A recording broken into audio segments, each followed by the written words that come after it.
جی السلام علیکم ورحمۃ اللہ وبرکاتہ والحمد للہ رب العالمین والعاقبۃ للمتقین والصلاة والسلام علی اشرف الانبیاء والمرسلین نبینا محمد وعلی آلہ وصحبہ ومن تبعہم بإحسان الی یوم الدین اما بعد اللہم انفعنا بما علمتنا وعلمنا ما ينفعنا وزدنا علما سبحانک لا علم لنا الا ما علمتنا انک انت العلیم الحکیم رب اشرح لی صدری ویسر لی امری واحلل عقدۃ من لسانی یفقهوا قولی اللہم ربنا زدنا علما اللہم ربنا زدنا علما اللہم ربنا زدنا علما آمین۔ سب سے پہلے تو میں اہلا و سہلا مرحبا اور خوش آمدید کہتا ہوں رسول اللہ صلی اللہ علیہ وآلہ وسلم کی وصیت کے عین مطابق کہ آپ علیہ الصلوۃ والسلام نے صحابہ کرام رضوان اللہ علیہم اجمعین سے یہ کہا تھا کہ میرے بعد لوگ آئیں گے جو آپ کے پاس دین کا علم حاصل کریں گے، اور آپ نے ان کو کہنا ہے اہلاً و سہلاً و مرحبا بوصیت رسول اللہ صلی اللہ علیہ وسلم، کہ ہم آپ کو خوش آمدید کہتے ہیں نبی علیہ الصلوۃ والسلام کی وصیت کے مطابق۔ تو میں بھی آپ کو یہ خوشخبری دیتا ہوں اور میں آپ کو یہ آتے ہی ایک تازگی اور مہک اور خوشبو مہیا کرتا ہوں اس بات کے ذریعے کہ آپ وہ لوگ ہیں جن کو رسول اللہ صلی اللہ علیہ وسلم نے اہلاً و سہلاً و مرحبا کہا ہے، اور آپ کے لیے پیغام یہ دیا ہے امت کو کہ جو لوگ دین کا علم حاصل کرنے کے لیے، قرآن کا علم حاصل کرنے کے لیے، حدیث کا علم حاصل کرنے کے لیے تشریف لائیں، تم نے ان کو میری طرف سے، اللہ کے رسول کی طرف سے خوش آمدید کہنا ہے۔ تو میں آپ کو اپنی نہیں بلکہ نبی علیہ الصلوۃ والسلام کی اس وصیت کے اوپر عمل کرتے ہوئے نبی علیہ الصلوۃ والسلام کی طرف سے آپ کو خوش آمدید کہتا ہوں، اور اللہ سبحانہ و تعالیٰ سے دعا گو ہوں کہ اللہ تعالیٰ ہمیں اس سفر کو جاری و ساری رکھنے کی توفیق عطا فرمائے، اور اللہ ہم سب کو دین کی، قرآن کی سمجھ عطا فرمائے۔ تو پہلے تو یہ کہ الحمدللہ ہم نے لیول 1 مکمل کیا۔ جو لوگ لیول 1 مکمل کرنے کے بعد ابھی لیول 2 میں آئے ہیں ان کے لیے بھی اہلاً و سہلاً مرحبا، اور وہ لوگ جو پہلی بار ڈائریکٹ اسی میں آئے ہیں، انہوں نے دورہ قرآن رمضان میں کیا اور اس کے بعد وہ یہاں پہ تشریف لائے، ان کو بھی میں اہلاً و سہلاً و مرحبا کہتا ہوں۔ وہ لوگ جنہوں نے میرے پاس لیول 1 کیا ہے وہ لوگ میرے مزاج سے بڑی اچھی طرح سے واقف ہیں، اور جن لوگوں نے میرے پاس لیول 1 نہیں کیا وہ آج تشریف لا رہے ہیں۔ تو میں آپ کو پہلے ہی بتا دوں کہ آپ لوگوں کو کچھ چیزیں تھوڑی سی محسوس ہوں گی کہ فضیلت الشیخ استاد محترم، میرے مربی، میرے محسن، میرے بھائی شیخ زین عرفان صاحب حافظہ اللہ، ان کا طرز تکلم، طریقہ کار اور میرا طرز تکلم اور طریقہ کار یہ بالکل مختلف ہیں۔ ہمارے استاد صاحب فرمایا کرتے تھے کہ ہر پھول کی خوشبو الگ ہوتی ہے، تو جو میں ان کی جو جگہ ہے اس کو تو فل اپ نہیں کر سکتا، لیکن میں آپ کو پہلے ہی بتا دوں کہ کہیں ایسے نہ ہو کہ شیطان شاید اس راستے سے آپ کے پاس آئے اور آپ کو یہ کہے کہ وہ شیخ زین صاحب جو تھے وہ ان کی بات بڑی سمجھ آتی تھی، وہ بڑا آہستہ بولتے تھے، یہ بندہ بڑی تیز بولتا ہے، یہ پتہ نہیں یہ کس کرتا ہے وہ کرتا ہے، لہذا تم اس کو چھوڑ دو اور آپ کہیں یہ دورہ قرآن چھوڑ کے چلے جائیں۔ تو آج کا دن اور کل کا دن، یہ 2 دن شیطان کے آپ کے پاس آنے کے ہیں، سوموار اور منگل کا دن، یہ آپ نے ذہن میں رکھنا ہے کہ شیطان آپ کے پاس آئے گا، کہے گا چھوڑ دو یار یہ بندہ صحیح نہیں ہے، اس کی سمجھ نہیں آتی، بڑی باتیں کرتا ہے، یہ ہے وہ ہے وغیرہ وغیرہ۔ تو یہ چند ایک راستے ہیں جو میں نے آپ کو پہلے بتا دیے ہیں انشاءاللہ، ٹھیک ہے جی انشاءاللہ۔ بارک اللہ فیکم وجزاکم اللہ خیرا واکرمکم اللہ۔ تو سبق کا ابھی ہم باقاعدہ آغاز کرنے جا رہے ہیں آج، جیسے کہ آپ کے علم میں ہے کہ ہم نے 7ویں پارے سے اپنے سبق کا آغاز کرنا ہے۔ کورس کے مقاصد آپ کو پتہ ہے، قرآن مجید کا سلیس ترجمہ اور مختصر تشریح وغیرہ ہم پڑھتے ہیں۔ قرآن مجید کے مضامین کو سامنے رکھ کے انشاءاللہ باذن اللہ ہم تدبر اور تفکر کریں گے، آیات اور صورتوں کا آپس میں ربط سمجھنے کی کوشش کریں گے۔ کورس کا تعارف ماشاءاللہ آپ پہلے سے پڑھ کے آئے ہوئے ہیں، لیکن انشاءاللہ اختصار کے ساتھ کچھ چیزیں ہم آگے لے کے جاتے رہیں گے۔ جی ریکارڈنگ چل رہی ہے امجد بھائی، بے فکر ہو جائیں۔ تو آج ہم نے سورۃ مائدہ اور 7واں پارہ اللہ کی مدد توفیق کے ساتھ شروع کرنا ہے، جس میں اللہ سبحانہ و تعالیٰ نے بڑی زبردست باتیں کی ہیں، اور یہ آپ کے پاس پیج کا ایک خلاصہ آپ کے سامنے موجود ہے۔ قرآن سننے پر آنسو اور سیر ثواب ان کا، جنت میں حرام کو حلال نہ کرو، قسموں کا کفارہ وغیرہ۔ اس سے پہلے کہ ہم اپنے سبق میں داخل ہوں، میں آپ کو پچھلے سبق کا تھوڑا سا جو ہم نے رمضان سے پہلے کیا تھا، میں اس کا تھوڑا سا آپ کو ایک اوور ویو دے دیتا ہوں تاکہ ہمیں آج کا سبق سمجھنا آسان ہو، اور آج کی جو آیات ہے نا ان کا اور پچھلی آیات کا آپس میں جو تعلق اور ربط ہے وہ سمجھ آ جائے۔ گزشتہ جو آیات گزری تھی، گزشتہ آیات تقریباً 5-6 آیات کے اندر اللہ سبحانہ و تعالیٰ نے اہل کتاب کا مسلمانوں کے ساتھ رویہ تذکرہ کیا تھا کہ یہودیوں کا مسلمانوں کے ساتھ کس طرح کا رویہ ہوتا ہے اور عیسائیوں کا مسلمانوں کے ساتھ کس طرح سے رویہ ہوتا ہے۔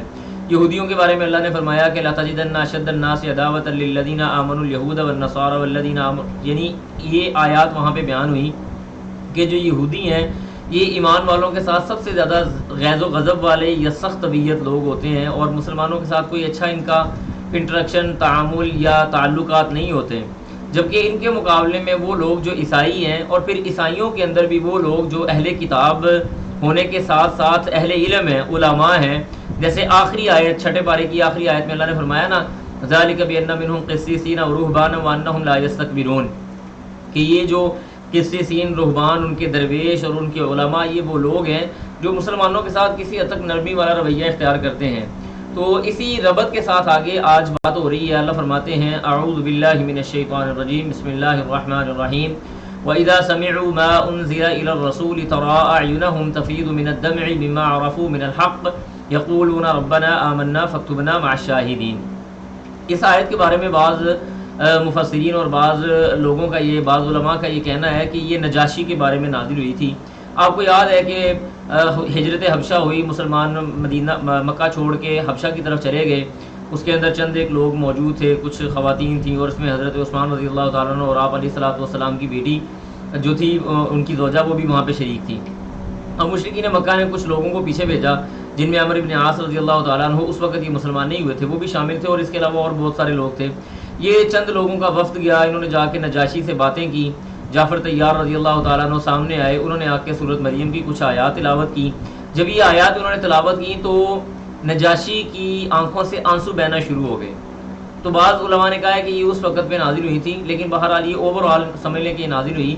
اللہ فرماتے ہیں وَإِذَا، اور جب سَمِعُوا، انہوں نے سنا، یا وَإِذَا، اور جب سَمِعُوا، وہ سنتے ہیں، مَا أُنزِلَ، جو نازل کیا گیا، إِلَى الرَّسُولِ، رسول کی طرف، ترا، تو آپ دیکھیں گے، اعینہم، ان کی آنکھوں کو، تفیض، بہہ پڑتی ہیں، یعنی یا بہنا شروع ہو جاتے ہیں، من الدمع، آنسوؤں سے، مما، وجہ کیا ہے، اس سبب سے، عرفوا، جو پہچان لیا انہوں نے، من الحق، حق، یعنی حق ان کے سامنے واضح ہو گیا۔ حق کو پہچان لینے کے بعد ان کے سامنے جب اللہ سبحانہ و تعالیٰ کی آیات پڑھی جاتی ہیں تو ان کی آنکھوں سے آنسو جاری ہو جاتے ہیں۔ پھر وہ کہتے کیا ہیں، یقولون، وہ کہتے ہیں، ربنا، اے ہمارے رب، آمنا، ہم ایمان لے آئے، فاکتبنا، پس تو لکھ دے ہم کو، مع الشاہدین، گواہوں میں سے، حاضر ہونے والوں میں سے، گواہوں میں سے، اللہ تو ہمیں لکھ دے، یعنی ہم ایمان والے ہیں، اللہ تو ہمیں ایمان والوں میں لکھ دے۔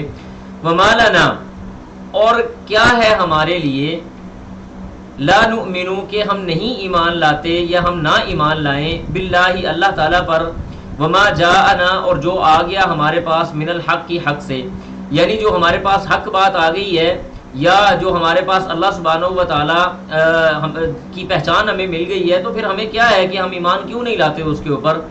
ونطمع، اور ہم طمع رکھتے ہیں، ہم لالچ رکھتے ہیں، ہم حرص رکھتے ہیں، ہم یہ توقع رکھتے ہیں، ان یدخلنا ربنا، کہ وہ ہم کو داخل کرے گا ہمارا رب، مع القوم الصالحین، صالح قوم کے ساتھ، صالح قوم کے ساتھ اللہ سبحانہ و تعالیٰ ہمیں داخل کرے گا۔ اب آگے اللہ کیا کہتے ہیں، اللہ فرماتے ہیں فَأَثَابَهُمُ اللَّهُ، پس دے دیا، یعنی اللہ فرماتے ہیں فَأَثَابَهُمُ اللَّهُ بِمَا قَالُوا جَنَّاتٍ، پس ان کو دیا اللہ سبحانہ و تعالیٰ، یعنی جب انہوں نے اللہ پہ ایمان لے آئے اور اللہ کی طرف، اللہ سبحانہ و تعالیٰ کی طرف سے نازل شدہ دین کے اوپر ایمان لے آئے، حق بات کے اوپر ایمان لے آئے، اور اپنے آپ کو یہ بھی کہہ دیا کہ اللہ تو ہمیں ان گواہوں میں سے بنا لے، تو اللہ کہتے ہیں اب اللہ کا حق ہے نا، اللہ کا حق کیا ہے، اللہ فرماتے ہیں فَأَصَابَهُمُ اللَّهُ، پس دے دیا اللہ تعالیٰ نے ان کو، بما، اس چیز کے سبب، قالوا، جو انہوں نے کہا، یعنی جو انہوں نے حق کو تسلیم کر لیا، اس کے عوض اللہ نے کیا دیا، جنات، باغات، کیسے باغات، تجری، چلتی ہیں، من تحتها، اس کے نیچے سے، الانہار، نہریں،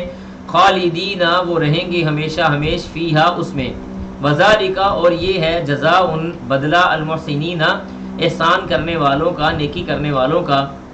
اس کے بعد اللہ فرماتے ہیں والذین، اور وہ لوگ، کفروا، جنہوں نے انکار کیا، وکذبوا، اور جھٹلا دیا، بآیاتنا، ہماری آیتوں کو، اولئک، یہی ہیں وہ لوگ، اصحاب الجحیم، جو جہنم میں رہنے والے ہیں۔ یعنی دونوں طبقوں کا یہاں پہ ذکر کر دیا، وہ لوگ جن کے سامنے اللہ کی آیات ذکر کی جاتی ہیں، ان کی آنکھیں بہہ جاتی ہیں، وہ اللہ پہ ایمان لے آتے ہیں اور اللہ سے گزارش کرتے ہیں اللہ ہمیں شہداء میں سے ذکر کر دے، ہمیں شہداء میں شامل کر لے، تو اللہ تعالیٰ کہتے ہیں کہ ایسے لوگوں کو ہم جنت بدلہ دیں گے۔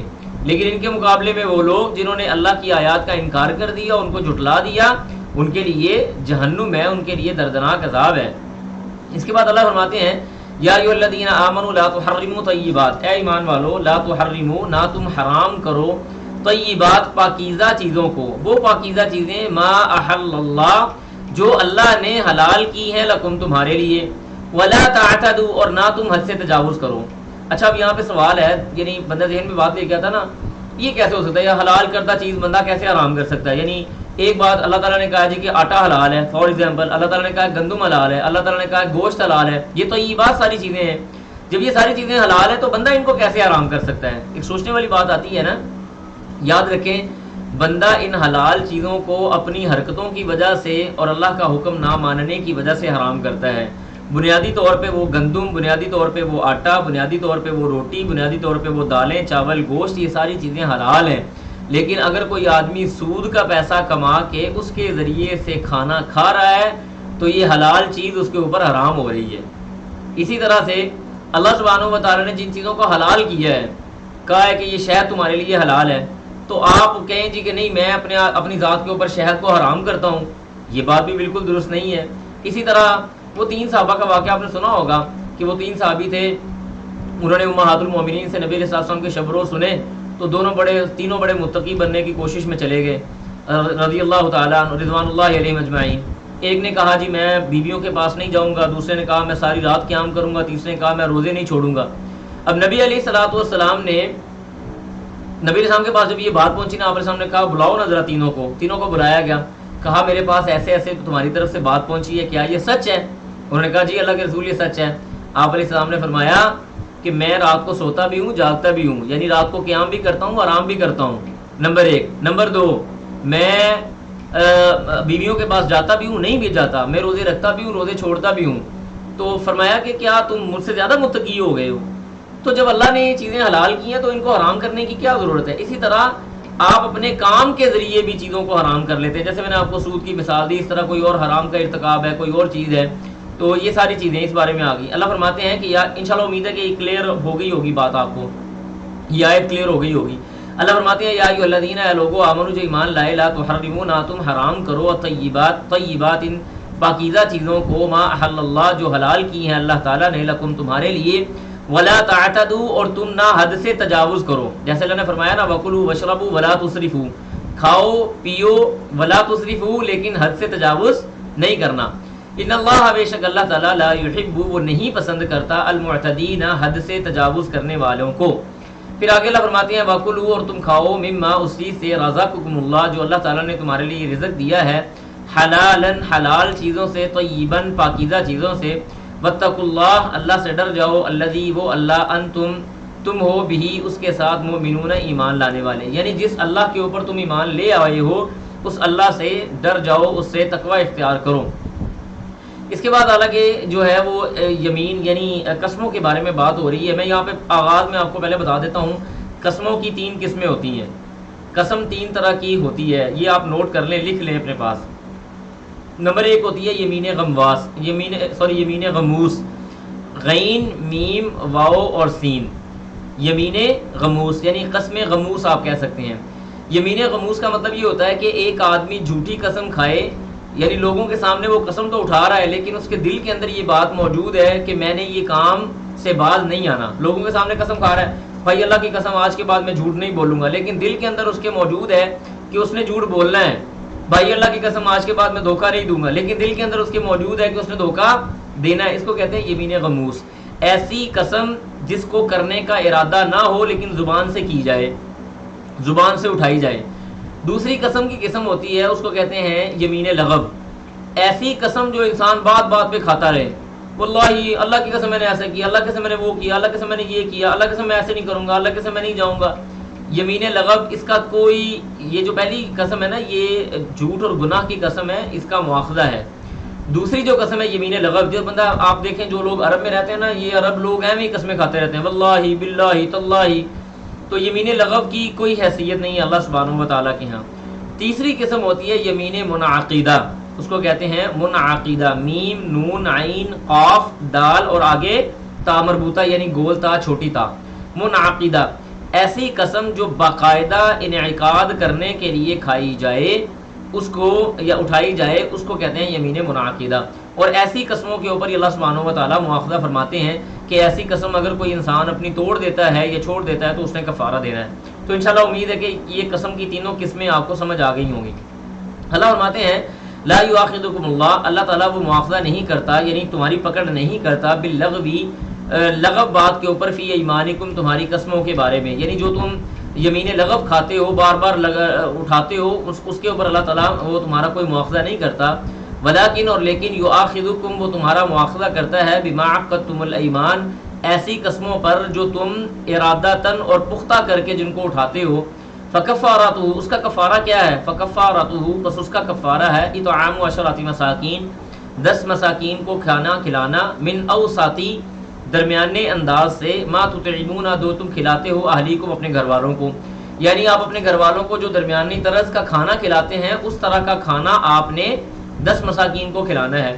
او کسوتہم، یا ان کو کپڑے پہنانا ہے، او تحریر رقبہ، یا ایک غلام کو آزاد کرنا ہے. فمن لم یجد، جو کوئی نہ پائے، یعنی یہ چیزیں جس بندے کے پاس، جس بندے کی استطاعت کے اندر یہ کوئی بھی چیز نہ ہو، نہ وہ 10 بندوں کو کھانا کھلا سکتا ہے، نہ وہ جناب کپڑے پہنا سکتا ہے، نہ وہ غلام آزاد کر سکتا ہے، تو اللہ سبحانہ و تعالیٰ فرماتے ہیں فمن لم یجد، جو کوئی نہ پائے یعنی ان چیزوں کو نہ پائے، فصیام، تو وہ روزے رکھے کتنی دیر؟ 3 ایام، 3 دن. ذالک، یہ کفارہ ہے، ایمانکم تمہاری قسموں کا، اذا حلفتم جب تم ان کو اٹھا لیتے ہو، واحفظوا اور حفاظت کرو، ایمانکم اپنی قسموں کی، کذالک اسی طرح سے، یبین اللہ تعالیٰ بیان کرتا ہے، لکم تمہارے لیے، آیاتی ہی اپنی نشانیوں کو، لعلکم تشکرون تاکہ تم شکر گزار بندے بن جاؤ. تو یہاں پہ جو یہ اس کا ہے قسموں کا کفارے کے حوالے سے بات ہوئی. یہ جو بھائی ہمارے پوچھ رہے ہیں کہ قسموں کی قسمیں بتائیں، یوٹیوب کے اوپر یہ پورا لیکچر اپلوڈ ہو جائے گا، بعد میں آپ وہاں سے سن لیجئے گا.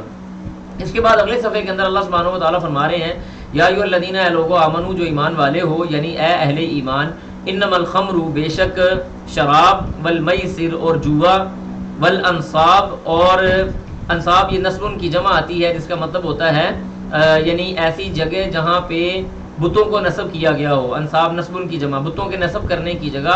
والازلام، اور اس کے بعد آگے پانسے ہوتے ہیں، یعنی میں آپ کو آگے ڈیٹیل میں جا کے بات بیان کرتا ہوں کہ زمین کے اوپر نا ایک مخصوص قسم کی، جیسے شطرنج ہے ہمارے ہاں، شطرنج کی طرح کی ایک پورا ٹیبل بنایا جاتا ہے، اس کے اوپر وہ بانس کے بنے ہوئے لمبے لکڑیاں ہوتی تھی، پرانے دور کے اندر گاؤں وغیرہ میں کھیلی جاتی تھی، تو وہ لکڑیاں پھینکی جاتی ہیں، پھر اس کے اوپر آگے شرطیں لگائی جاتی ہیں، جوا لگایا جاتا ہے. تو ایسی چیزیں کے بارے میں اللہ نے فرمایا یہ چاروں چیزیں رجس ناپاک ہیں، من عمل الشیطان، اور شیطان کے اعمال میں سے ہے.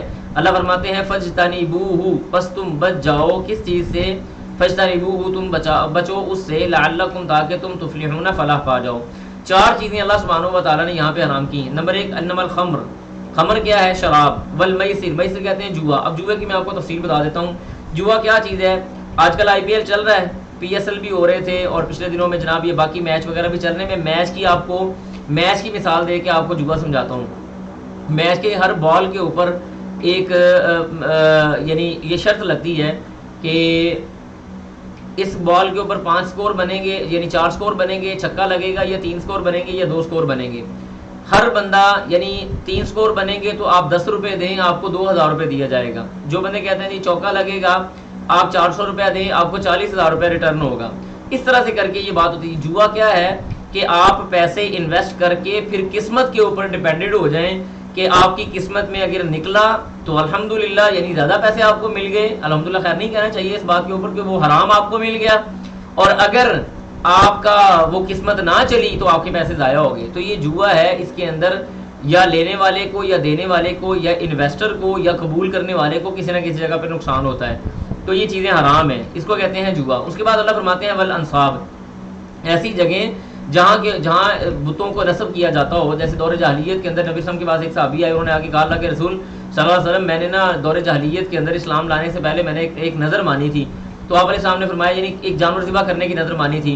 نبی علیہ السلام نے فرمایا فلاں جگہ پہ، اس نے جگہ بھی بتائی، فرمایا کہ آپ وہاں پہ دور جاہلیت کے اندر کوئی بت پرستی ہوتی تھی یا وہاں پہ جانوروں کو جا کے ذبح کیا جاتا تھا یا اس طرح کا کوئی معاملہ ہوتا تھا؟ کہا نہیں اللہ کے رسول ایسے نہیں ہوتا تھا. آپ نے فرمایا جاؤ پھر اپنی جا کے نظر پوری کرو. اس طرح والازلام ہے جو میں نے آپ کو بتایا ہے، زمین پہ ایک باقاعدہ گیم بنا کے اس کے اوپر اس کے ساتھ کھیلا جاتا ہے اور اس کے اوپر آگے شرطیں لگائی جاتی ہیں. اسی کے اندر شطرنج آ جاتی ہے اور بعض علماء نے اسی کے اندر لوڈو کو بھی لایا ہے اور بعض اسی طرح سے علماء نے اس کے اندر تاش کو بھی لے کے آئے ہیں. تو یہ ساری اسی کی قسمیں ہیں, بہرحال ان سے بچنا چاہیے. تو اللہ کہتے ہیں یہ ہے کیا؟ رجسن, یہ ناپاک ہے, من عمل الشیطان, اور شیطان کے اعمال میں سے ہے. فاجتنبوہ, تم اس سے بچ جاؤ, لعلکم تفلحون, تاکہ تم فلاح پا جاؤ. شراب جو ہے نا یہ 3 مرحلوں کے اندر حرام ہوئی ہے. پہلے مرحلے کے اندر جو پہلی آیت نازل ہوئی, یسألونک عن الخمر والمیسر والانصاب, یسألونک عن الخمر والمیسر قل فیہما اسم کبیر ومنافع للناس, سورۃ البقرہ کی آیت آ گئی. سب سے پہلے اللہ سبحانہ و تعالیٰ نے وہ آیت نازل کی. یہ شراب پوری حرام نہیں ہوئی ابھی, پہلا درجہ تھا شراب کے حرام ہونے کا, یہ آپ نے پڑھا ہوا ہے. اس کے بعد آگے دوسرا درجہ کیا تھا کہ یا ایھا الذین آمنوا لا تقربوا الصلاۃ وانتم سکارى حتى تعلموا ما تقولون. یہ وہ پورا واقعہ ہم نے وہ 5ویں پارے میں جا کے الحمدللہ پڑھا ہوا تھا. تیسری مرتبہ جب یہ آیات نازل ہوئی نا, تو اس کے نازل ہونے کے بعد اللہ سبحانہ و تعالیٰ نے شراب کو ابدی طور پہ حرام قرار دے دیا. یعنی حدیث آتی ہے, ابو طلحہ رضی اللہ تعالیٰ عنہ بیان کرتے ہیں کہ ہم لوگ شراب پی رہے تھے اس وقت ابھی, یعنی شراب ہمارے قریب تھی, ہم ایک دوسرے کو سرو کر رہے تھے, ایک دوسرے کو ہم ساقی بنے ہوئے تھے کہ ایک منادی کرنے والے نے منادی لگائی, یعنی آواز دینے والے نے آواز دی, اعلان کرنے والے نے اعلان کیا کہ اللہ کے رسول صلی اللہ علیہ وسلم تمہیں شراب پینے سے منع کرتے ہیں, یعنی شراب حرام کر دی گئی ہے. ابو طلحہ کہتے ہیں کہ شراب ایسے مدینہ کی گلیوں میں پھر رہی تھی اس دن, گویا کہ جیسے کوئی سیلاب آیا ہوتا ہے. اللہ اکبر کبیرہ. یعنی یہ صحابہ کا ایمان تھا. انہوں نے یہ نہیں کہا تھا کہ چلو یار تھوڑے سے 2-3 گھونٹ بھر لیتے ہیں, اس کے بعد بھی دیکھی جائے گی, حرام تو ہو گئی ہے, کون سا کوئی دیکھ رہا ہے. نہیں, ما آتاکم الرسول فخذوہ وما نہاکم عنہ فانتہوا. اللہ کے رسول کا حکم آ گیا, چھوڑ دیا. اللہ کے رسول نے منع کر دیا, چھوڑ دیا. حکم دیا, آمنا وصدقنا. کوئی چون چرا اینچے میچے کوئی ایسی بات نہیں کی کہ چلو یار تھوڑی دیر کے لیے ایسے آگے پیچھے ہو جاتے ہیں. اس کے بعد اللہ فرماتے ہیں انما یرید الشیطان, بے شک یعنی انما صرف یرید ارادہ کرتا ہے شیطان, یعنی شیطان تو صرف اور صرف یہ ارادہ رکھتا ہے ان یوقع بینکم العداوۃ, کہ وہ واقع کر دے تمہارے درمیان العداوہ, دشمنی کو, والبغضاء, اور بغض کو, فی الخمر, شراب کے ذریعے, والمیسر, اور جوئے کے ذریعے, ویصدکم, اور وہ روک دے تم کو, عن ذکر اللہ, اللہ کے ذکر سے, وعن الصلاۃ, اور نماز سے, فہل انتم منتہون, تو کیا تم اس سے رکنے والے نہیں ہو, تو کیا تم اس سے رک جاؤ گے. یعنی اللہ سبحانہ و تعالیٰ نے آگے سوال کیا ہے. اب دیکھیں یہ شراب کیسے انسان کے آپس میں دشمنی بناتی ہے. میں چھوٹا سا واقعہ بیان کر کے آپ کو بات ختم کرتا ہوں. حضرت امیر حمزہ رضی اللہ تعالیٰ عنہ, ابھی اس وقت شراب حرام نہیں ہوئی تھی. علی رضی اللہ تعالیٰ عنہ کو نبی علیہ الصلوۃ والسلام کی طرف سے 2 اونٹنیاں ملی ہوئی تھیں. وہ ان کو ایک قریشی صحابی کے گھر کے باہر باندھ دیا کرتے تھے. ایک دن یوں ہوا کہ حمزہ رضی اللہ تعالیٰ عنہ نے اس وقت شراب پی ہوئی تھی, اور وہاں پہ اس وقت گانا بجانا یہ بھی حرام نہیں ہوا تھا. تو کسی گانا بجانے والی عورت نے یہ بات کہی کہ تمہارے سامنے یہ 2 اونٹنیاں بڑی ہیں, بہت بڑی اونٹنی ہیں. حضرت حمزہ رضی اللہ تعالیٰ عنہ اٹھے, انہوں نے تلوار کے ساتھ وہ اونٹنی کو مار دیا, اس کی کونچیں کاٹ دی, اس کا جسم کاٹ دیا, اس کے اندر سے جگر نکال لیا. اب علی رضی اللہ تعالیٰ عنہ نے اس کو شادی کے لیے رکھا ہوا تھا, اسی طرح اس کے ذریعے تھوڑا کاروبار کرتے تھے. اب علی رضی اللہ تعالیٰ جب واپس آئے نا, دیکھا کہ میری تو اونٹنی کا برا حال ہوا ہے, روتے روتے اللہ کے رسول کے پاس گئے. نبی علیہ الصلوۃ والسلام نے حضرت علی رضی اللہ تعالیٰ عنہ چند صحابہ کے ساتھ حمزہ رضی اللہ تعالیٰ عنہ کے پاس آئے, تو دیکھا ان کی آنکھیں سرخ تھیں اور اونچی آواز میں کہہ رہے تھے, ہاں ہاں تم تو وہ ہو جو میرے باپ دادا کے غلام ہو. نبی علیہ السلام نے کوئی بات نہیں کی, آپ علیہ السلام واپس آ گئے. اب دیکھیں شراب جو ام الخبائث ہے, ام الذنوب ہے, گناہوں کی والدہ محترمہ ہے, اس کے ذریعے سے کس طرح مسلمانوں کے درمیان میں لڑائی ہوتی. اور آپ عام طور پہ یہ واقعہ سنتے ہیں. اس طرح جوئے کے ذریعے بہت زیادہ لڑائیاں ہوتی ہیں, اور یہ اللہ کے ذکر سے بھی انسان کو روک دیتا ہے. اور اسی طرح سے جیسے کہ نبی علیہ الصلوۃ والسلام یہ قرآن کی آیت میں بھی آیا, نماز سے بھی روکتا ہے اور اللہ کے ذکر سے بھی روکتا ہے. اس کے بعد آگے اللہ فرماتے ہیں واطیعوا اللہ, اللہ کی پیروی کرو, واطیعوا الرسول, اور رسول کی پیروی کرو, واحذروا, اور ڈر جاؤ, فإن تولیتم, اگر تم پھر گئے, فاعلموا, تو جان لو, انما علی رسولنا, صرف اور صرف ہمارے رسول کے اوپر البلاغ المبین, واضح طور پہ پہنچا دینا ہے. یعنی اللہ کہتے ہیں کہ اللہ اور اس کے رسول کی پیروی کرو اور ڈرتے رہو. اگر تم پھر جاتے ہو تو کوئی اللہ کو پرواہ نہیں ہے. کیوں؟ اس لیے کہ ان احسنتم احسنتم لانفسکم, اگر تم کوئی اچھائی کا کام کرتے ہو تو اس کا فائدہ بھی تمہیں ہے. وَإِنْ أَسَأْتُمْ, اور اگر تم کوئی برائی کرتے ہو, فَلَهَا, اس کا بوجھ بھی تمہارے اوپر ہے.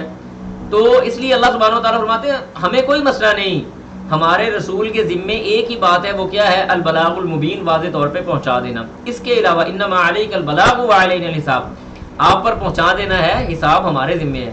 اس کے بعد اللہ فرماتے ہیں لیس علی الذین, نہیں ہے, علی الذین, ان لوگوں پر, آمنوا, جو ایمان لائے, وعملوا الصالحات اور نیک اعمال کیے، جناح کوئی بھی گناہ، فیما اس چیز سے طعموا جو انہوں نے کھا لیا، یعنی شراب کی حرمت سے پہلے اگر انہوں نے کوئی کام کر لیا ہے، کوئی چیز کھا پی لی ہے تو اس کے اوپر ان کے اوپر کوئی گناہ نہیں ہے۔ اذا جب متقوا انہوں نے تقوی اختیار کیا، وآمنوا اور ایمان لائے، وعملوا الصالحات اور نیک اعمال کیے، ثم اتقوا پھر انہوں نے دوبارہ تقوی اختیار کیا، وآمنوا اور ایمان لائے، ثم اتقوا پھر دوبارہ وہ متقی ہو گئے، واحسنوا اور انہوں نے نیکی کے کام کیے۔ اس آیت کے اندر اگر ہم کھلے دل سے سوچیں اور سمجھنے کی کوشش کریں تو اللہ سبحانہ و تعالیٰ نے ایمان کے کچھ مراتب بیان کیے ہیں کہ انسان کی جو ایمان کا مرتبہ بڑھتا رہتا ہے کہ وہ اللہ پہ ایمان لاتا ہے، تقوی اختیار کرتا ہے، نیک عمل کرتا ہے، اللہ اس کو ایمان کے اندر بڑھا دیتے ہیں، پھر دوبارہ وہ تقوی اختیار کرتا ہے، دوبارہ ایمان کے اندر بڑھاتے ہیں، پھر اس کے بعد دوبارہ وہ تقوی اختیار کرتا ہے، اللہ اس کو دوبارہ ایمان کے اندر بڑھاتے ہیں۔ وَأَحْسَنُوا اور وہ لوگ نیکی کرتے رہتے ہیں۔ اللہ فرماتے ہیں واللہ اور اللہ تعالیٰ یحب وہ پسند کرتا ہے المحسنین احسان کرنے والوں کو۔ اور میں آپ کو مزے کی بات بتاؤں، یقین کریں کہ مومن اسی حالت میں ہوتا ہے، کبھی اس کے ایمان کا لیول نیچے آ رہا ہوتا ہے، وجہ کیا؟ گناہ زیادہ ہو گئے، ذنوب زیادہ ہو گئے، برائیاں زیادہ ہو گئیں، کبھی زبان سے زیادہ گناہ ہو گئے، کبھی کان سے زیادہ گناہ ہو گئے، کبھی آنکھوں سے زیادہ گناہ ہو گئے، کبھی باتوں میں زیادہ گناہ ہو گئے، کبھی عمل کے اعتبار سے بہت زیادہ گناہ ہو گئے، تو انسان کے ایمان کا لیول کبھی کم ہو جاتا ہے۔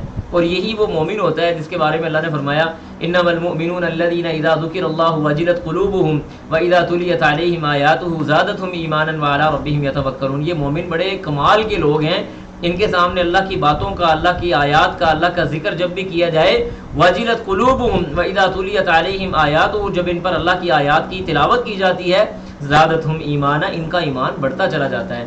اور آپ اپنے آپ کے ایمان کا لیول اس بات سے چیک کر سکتے ہیں، یہ آیت ہمیں ہمارا ایمان کا لیول چیک کروانے کے لیے کافی ہے۔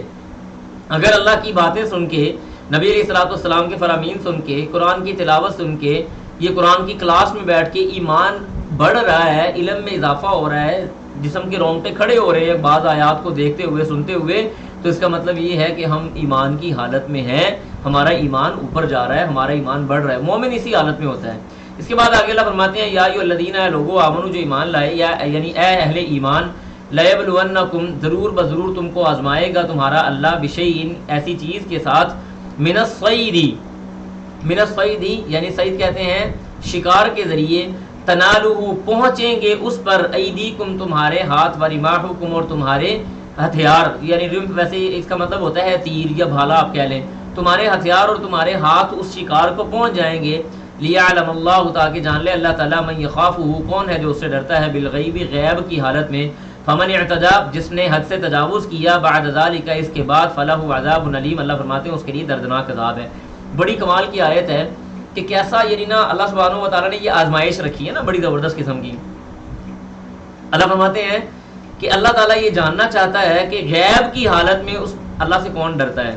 یہ جو غیب ہے نا، غیب تنہائی، یہ تنہائی انسان کو تقوی کی معراج پہ بھی لے جاتی ہے اور برائی کی دلدل سے بھی نیچے والے درجے پہ لے جاتی ہے۔ یہ تنہائی اگر اللہ کی اطاعت اور فرما برداری میں ہو تو اس سے بڑھ کر دنیا کی کوئی نعمت نہیں ہے۔ اگر تنہائی ملتے ہی انسان گناہوں کا ارتکاب کرنا شروع کر دے، برائیوں کا ارتکاب کرنا شروع کر دے، بھی دروازہ بند ہو گیا، لائٹ بند ہوگی، مجھے کوئی نہیں دیکھ رہا، میں جو مرضی کروں، تو اس تنہائی سے بڑھ کر وبال انسان کی زندگی میں کوئی نہیں ہے۔ دونوں کی مثال میں آپ کو دیتا ہوں۔ نبی صاحب نے فرمایا کہ اللہ تعالیٰ قیامت کے دن ایسے آدمی کو اپنے عرش کا سایہ نصیب کریں گے، ذکر اللہ خالیا ففاضت عیناہ، کہ اس بندے نے تنہائی میں اللہ کا ذکر کیا جب اس کو کوئی نہیں دیکھ رہا تھا، ففاضت عیناہ اس کی آنکھوں سے 2 قطرے بہہ گئے۔ نبی صاحب نے فرمایا اللہ تعالیٰ ایسے بندے کو قیامت کے دن اپنے عرش کا سایہ نصیب کرے گا۔ تنہائی کا فائدہ اور تنہائی کا نقصان کیا ہے؟ اللہ فرماتے ہیں، نبی صاحب نے فرمایا قیامت کے دن بعد ایسے لوگ آئیں گے، بڑے بڑے ان کے اعمال ہوں گے، بڑی نیکیاں ہوں گی، تہامہ پہاڑ اور احد پہاڑ سے بڑھ کر ان کے اعمال ہوں گے، بڑی نیکیاں کی، بڑی دعوت و تبلیغ کی ہوگی، بڑا انہوں نے کمال قسم کا کام کیا ہوگا، لیکن اللہ سبحانہ و تعالیٰ ان کے سارے اعمال کو ہوا میں اڑا کے رکھ دیں گے۔ کیا فرمایا؟ یہ وہ لوگ تھے، لوگوں کے سامنے یہ بڑے اچھے تھے، لیکن جب بھی تنہائی اختیار کرتے تھے اللہ کی حدوں کو پامال کیا کرتے تھے، اللہ کی حدود کو توڑا کرتے تھے، لہٰذا اللہ کے ہاں ان کی کوئی ویلیو نہیں ہے۔ تو تنہائی فائدہ بھی ہے، نقصان بھی ہے۔ اب ان آیت کے ذریعے اللہ سبحانہ و تعالیٰ نے مومنوں کو آزمایا ہے کہ انسان کے ہاتھ کے نیچے شکار موجود ہے، لیکن احرام کی حالت میں نہ وہ شکار کر سکتا ہے، نہ شکار کی طرف آنکھ سے اشارہ کر سکتا ہے، نہ شکار کی طرف لوگوں کو بتا سکتا ہے کہ وہ دیکھو شکار ہے، ایسا شکار نہ ہو سکتا ہے، نہ کیا جا سکتا ہے، نہ اس کا کرنا جائز ہے۔ اور اللہ سبحانہ و تعالیٰ نے یہ والی جو آزمائش ہے نا، یہ آپ پہ اور ہم میرے اوپر مسلط کی ہوئی ہے۔ یہ کیا ہے؟ یہ تنالہ ایدیکم، یہ ہمارے ہاتھوں کے نیچے ہے، اس پہ ہمارے ہاتھ پہنچتے ہیں۔ اور نتیجہ کیا ہے؟ من یخافہ بالغیب، کون ہے جو اللہ سے غیب کی حالت میں اس کو استعمال کرتے ہوئے ڈرتا ہے۔ اس سے بڑھ کر اور سادہ اور عام سی مثال کوئی نہیں ہو سکتی۔ اللہ فرماتے ہیں فمن اعتدی، جس نے زیادتی کی بعد ذلک، اس کے بعد فلہ عذاب علیم، اس کے لیے دردناک عذاب ہے۔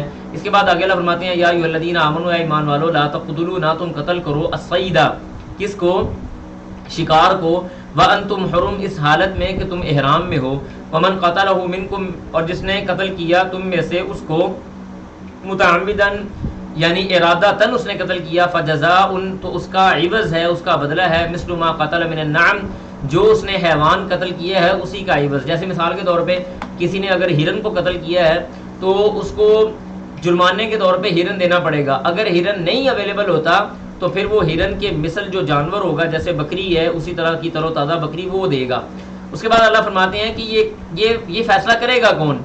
یحکم، فیصلہ کرے گا بھی اس کا، ذوا عدل منکم، دو لوگ جو تم میں سے عدل رکھنے والے ہوں، ہدیم بالغ الکعبہ، اور یہ جو جانور ہے، جو جانور ہم اس کو ہدی کہتے ہیں، یعنی حج کے لیے جو جانور لے کے جایا جاتا ہے، جس کو وہاں پہ جا کے ذبح کیا جاتا ہے، جو حاجی ذبح کرتے ہیں جانور، پہلے ہوتا تھا کہ لوگ اپنے اپنے ملکوں سے وہ جانور لے کے جاتے تھے، اس کو ہدی کہتے ہیں۔ تو اللہ کہتے ہیں یہ ہدی جو ہے، ہدی بالغ الکعبہ، اس کو کعبہ تک پہنچا دینا ہے، یعنی اس کا ذبح کرنا بیت اللہ میں پہنچ کے ہے۔ او کفارۃ طعام، یا کفارہ ہے کس چیز کا؟ طعام مساکین، کہ مساکین کو کھانا کھلایا جائے، یا تو وہ جانور ذبح کیا جائے گا یا پھر مساکین کو کھانا کھلایا جائے گا۔ اور جانور بھی کہاں ذبح کیا جائے گا؟ وہ بیت اللہ میں آگے جا کے ذبح کیا جائے گا، کعبہ میں جا کے۔ پھر اس کے بعد فرمایا او عدل ذالک، یہ اس کے برابر میں کوئی کام، او عدل ذالک، یہ اس کے برابر میں کچھ، او عدل ذالک صیامن، یہ اس کے برابر میں روزے رکھے جائیں گے۔ کس وجہ سے یہ سزا دی گئی ہے؟ لیذوقا، تاکہ انسان چکھ لے، وبال امرہ، اپنے اس گناہ کے وبال کو، جو اس نے کام کیا اس وبال کو وہ انسان چکھ لے۔ عفا اللہ، اور اللہ تعالیٰ معاف کرنے والا ہے کس چیز کو؟ اما سلفا، جو اس سے پہلے ہو گیا، یعنی اس سے پہلے، اس حکم کے نازل ہونے سے پہلے اگر کسی نے شکار کیا تھا وہ چھوڑ دیا گیا۔ ومن عاد، اور جس نے زیادتی کی، فینتقم اللہ، اللہ سبحانہ و تعالیٰ اس سے انتقام لے گا، منہ، اس زیادتی کا، یعنی اللہ نے منع کیا ہے اور وہ بار بار یہ کام کر رہا ہے، وہ زبردستی یہ کام کر رہا ہے، وہ اللہ کی حدوں کو پامال کر رہا ہے۔ اللہ تعالیٰ، واللہ، اور اللہ تعالیٰ عزیز، وہ غالب ہے، ذو انتقام، اور انتقام لینے والا ہے۔ اس کے بعد اگلا پیج ہمارے پاس آ گیا، اللہ دوبارہ بات کر رہے ہیں، یعنی پچھلی سے چیزوں سے ریلیٹڈ باتیں ہو رہی ہیں۔ فرمایا احل لکم، حلال کر دیا گیا، لکم تمہارے لیے، صید البحری، تری کا جانور، یعنی سمندر کا شکار، وہ انسانوں کے لیے حلال ہے، چاہے وہ احرام کی حالت میں ہوں چاہے احرام کے علاوہ ہوں۔ وطعامہ، اور اس کا کھانا۔ تو یہاں پہ طعامہ سے مراد یہ ہے کہ سمندر کے جتنے بھی جانور ہیں، یعنی وہ جانور جو سمندر سے باہر آ کے مر جاتے ہیں، یا تھوڑا سا ٹائم وہ باہر آتے ہیں، تھوڑا سا ٹائم تو گزارتے ہیں لیکن زیادہ ٹائم وہ نہیں گزار سکتے، ایسے جانور جیسے مچھلی ہو گئی یا دیگر اور اس قسم کے جانور ہو گئے، وہ جانور سمندری مخلوق یہ انسان کے لیے حلال ہے۔ ایک واقعہ اس حوالے سے میں آپ کو ذکر کرتا ہوں۔ نبی علیہ الصلوۃ والسلام کے دور میں اس طرح سے ہوا کہ صحابہ کرام جو غزوہ سیف البحر تھا اس میں گئے، تو کھانے کے لیے ختم ہو گئی چیزیں، تو صحابہ کرام رضوان اللہ علیہم اجمعین کو سمندر کے کنارے ایک مچھلی ملی، جو ویل مچھلی ہوگی، شاید امبر مچھلی اس کو کہا جاتا ہے۔ یہ ویل مچھلی ملی تو صحابہ کرام رضوان اللہ علیہم اجمعین کئی دن تک اس مچھلی کو روزانہ کھاتے رہے۔ پھر جب اس مچھلی ختم ہو گئی نا، تو اس کی دونوں پسلیاں اکٹھی کر کے یوں کر کے کھڑا کیا گیا ان کو، دونوں پسلیوں کو، اور وہ پسلیاں اتنی بڑی تھی کہ نیچے سے ایک پورا اونٹ گزر جاتا تھا اور اونٹ پہ بیٹھے ہوئے شخص کا سر ان پسلیوں کو نہیں لگتا تھا، اتنی بڑی پسلیوں والی وہ مچھلی تھی۔ اب آپ اندازہ کریں کہ کیسی بڑی بڑی اور شاندار قسم کی مخلوق اللہ سبحانہ و تعالیٰ کی سمندر میں پھر رہی ہے۔ تو صحابہ نے اللہ کے رسول کو آ کے ذکر کیا، آپ نے سامنے فرمایا اگر اس میں سے کچھ تمہارے پاس ہے تو مجھے بھی دو۔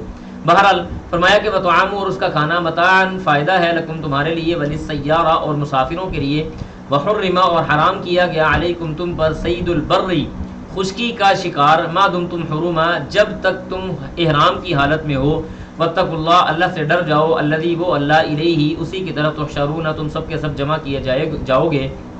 اس کے بعد اللہ فرماتے ہیں جعل اللہ الکعبۃ البیت الحرام، جعل اللہ، بنا دیا اللہ تعالیٰ نے، الکعبہ، کعبہ کو، البیت الحرام، کعبہ کو یعنی بیت اللہ کو بیت الحرام بنا دیا ہے، قیامن کھڑے ہونے کے لیے، للناس لوگوں کے لیے، یعنی لوگوں کے قیام کرنے کے لیے، لوگوں کے وہاں رہنے کے لیے، قیامت تک آنے والے موجود جو اس کے گرد و نواح میں لوگ ہیں ان کے لیے اللہ سبحانہ و تعالیٰ نے اس کو حرمت والی جگہ بنایا ہے۔ والشہر الحرام، اور شہر الحرام یعنی 4 جو حرمت والے مہینے ہیں، 3 مہینے لگاتار آتے ہیں، ذوالقعدہ، ذوالحجہ، محرم، اور چوتھا مہینہ الگ آتا ہے وہ ہے رجب کا مہینہ۔ یہ 4 مہینے حرمت والے ہیں، اللہ نے ان 4 مہینوں کو حرمت والا بنایا۔ پھر اس کے بعد اللہ فرماتے ہیں والہدیہ، اور وہ جانور جو بیت اللہ کی طرف لے جایا جائے اس کو ذبح وہاں پہ جا کے کیا جائے، جیسے حاجی جانوروں کو لے کے جاتے ہیں۔ والقلائد، اور قلائد والے، قلائد کہتے ہیں ہار کو، کیونکہ نبی صلی اللہ علیہ وسلم کے دور کے اندر وہ جانور جو اللہ سبحانہ و تعالیٰ کے لیے چھوڑا جاتا تھا اور اس کو بیت اللہ میں جا کے ذبح کیا جانا ہوتا تھا، یا قربانی کا جو جانور ہوتا تھا اس کے گلے کے اندر ایک ہار ڈال دیا کرتے تھے جو نشانی ہوتی تھی کہ یہ جانور اللہ سبحانہ و تعالیٰ کے لیے چھوڑا گیا ہے۔ اللہ فرماتے ہیں ذالک، یہ اس لیے ہے، لتعلموا، تاکہ تم جان لو، ان اللہ، بے شک اللہ تعالیٰ، یعلم، وہ جانتا ہے، ما فی السماوات و ما فی الارض، جو کچھ آسمانوں میں ہے اور جو کچھ زمینوں میں ہے، وان اللہ، اور بے شک اللہ تعالیٰ، بکل شیء علیم، ہر چیز کو جاننے والا ہے۔ اعلموا، یہ بات بھی جان لو، ان اللہ، کہ اللہ تعالیٰ، شدید العقاب، سخت پکڑ والا ہے، وان اللہ، اور یہ کہ اللہ سبحانہ و تعالیٰ، غفور الرحیم، معاف کرنے والا بھی ہے، رحم کرنے والا بھی ہے۔ مومن نہ، مومن، میں آپ کو مزے کی بات بتاؤں، یہ میری بات نوٹ کر لیجئے گا، مومن نہ دونوں حالتوں میں ہوتا ہے، نہ تو مومن اللہ کی رحمت سے مایوس ہوتا ہے کبھی بھی، یعنی جتنے بھی اس نے گناہ کر لیے وہ کبھی اللہ کی رحمت سے مایوس نہیں ہوتا، یہ مومن کی علامت ہے، نمبر 1۔ نمبر 2، وہ اس بات کے اوپر کبھی مصر نہیں رہتا کہ اللہ نے مجھے معاف ہی کر دینا ہے لہذا میں بے تحاشا گناہ کرتا جاؤں۔ دونوں طرح کے جو وسوسے ہیں نا انسان کے دماغ میں آنے والے، 2 وسوسے آتے ہیں، یہ بات نوٹ کر لے میری، انسان کو 2 طرح کے وسوسے آتے ہیں، یا تو شیطان انسان کو آگے یہ کہتا ہے کاکا تجھے تو نہیں اللہ نے معاف کرنا، چھوڑ بھائی، تو گیا، تو ختم، اللہ تجھے معاف نہیں کرے گا، تو نے بڑے گناہ کر لیے ہیں، یہ وسوسہ ڈال کے اس کو مایوس کر دے گا۔ یا پھر دوسرا وسوسہ اس کے پاس یہ لے کے آئے گا، یار تو نہیں جانتا بھائی، اللہ رحمان ہے، اللہ رحیم ہے، اللہ غفار ہے، اللہ تواب ہے، اللہ غفور ہے، وہ بے فکر ہو کے گناہ کرتا جا، کوئی مسئلہ نہیں، اللہ نے تجھے معاف کر دینا ہے۔ مومن ان دونوں وسوسوں سے نکل کر درمیان کی حالت میں ہوتا ہے، اور درمیان کی حالت کیا ہے؟ جان بوجھ کے گناہ نہیں کرتا، گناہ پہ اصرار نہیں کرتا، گناہ کو اپنا حق نہیں سمجھتا، گناہ ہو جاتا ہے اللہ کی طرف رجوع کر لیتا ہے، نہ تو مایوس ہوتا ہے اور نہ ہی توبہ کی نیت سے گناہ کرتا ہے۔ ٹھیک ہے جی، اختصار کے ساتھ آپ اس بات کو ذہن میں بٹھا لیجئے گا۔ اس کے بعد آگے اللہ فرماتے ہیں ما علی الرسول الا البلاغ، رسولوں کے اوپر تو صرف اور صرف پہنچا دینا ہے، واللہ، اور اللہ تعالیٰ، یعلم، وہ جانتا ہے، ما تبدون، جو تم ظاہر کرتے ہو، وما تکتمون، اور جو تم چھپاتے ہو۔ اللہ تعالیٰ نا یعلم السر و اخفا ہے، انسان کا وہ راز جو اس نے سینے میں چھپایا ہوا ہے اللہ اس کو بھی جانتا ہے، اور انسان کی وہ بات جو اس نے دل میں چھپائی ہے لیکن ابھی کی نہیں ہے، اس نے کرنی ہے، ایک وہ راز ہوتا ہے جو انسان کر گزرتا ہے، اللہ وہ بھی جانتا ہے، اور ایک وہ راز ہوتا ہے جس کا وہ ارادہ دل میں رکھ کے بیٹھا ہے، اللہ اس کو بھی جانتا ہے۔ واللہ یعلم ما تبدون وما تکتمون، جو بھی آپ ظاہر کریں، آپ پوشیدہ کریں، وَنَعْلَمُ مَا تُوَسْوِسُ بِهِ نَفْسُهُ وَنَحْنُ أَقْرَبُ إِلَيْهِ مِنْ حَبْلِ الْوَرِيدِ، اللہ کہتے ہیں ہم تو تمہاری شارک سے بھی زیادہ قریب ہیں، کاکا تم پتہ نہیں کون سے دماغ لے کے بیٹھے ہو کہ میں دل میں جو مرضی بات چھپائے رکھوں گا اللہ کو پتہ نہیں چلے گی۔